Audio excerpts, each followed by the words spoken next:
اعوذ بالله من الشیطان الرجیم بسم الله الرحمن الرحیم. زه قاسم جان د وی سی جهانگیر آباد ناظم خپل پارم میم دی.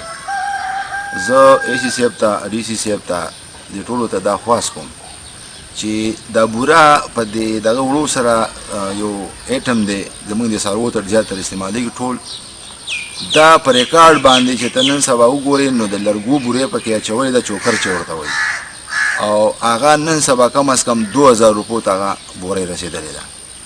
نو دا اوړه چې کوم دي نن 1800 1600 1500 ریټ دی او بورې 2000 روپو ته رسولې ده.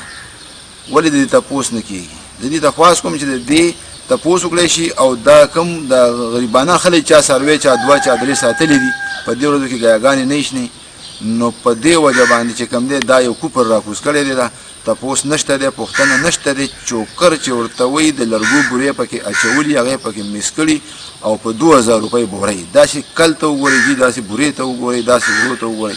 نو کم از کم دا کم حالات چې شروع دي په دې کې خلک خپل دا خبره خپله خیر نه شي ساتلی دی خو څاروي هلاکېږي.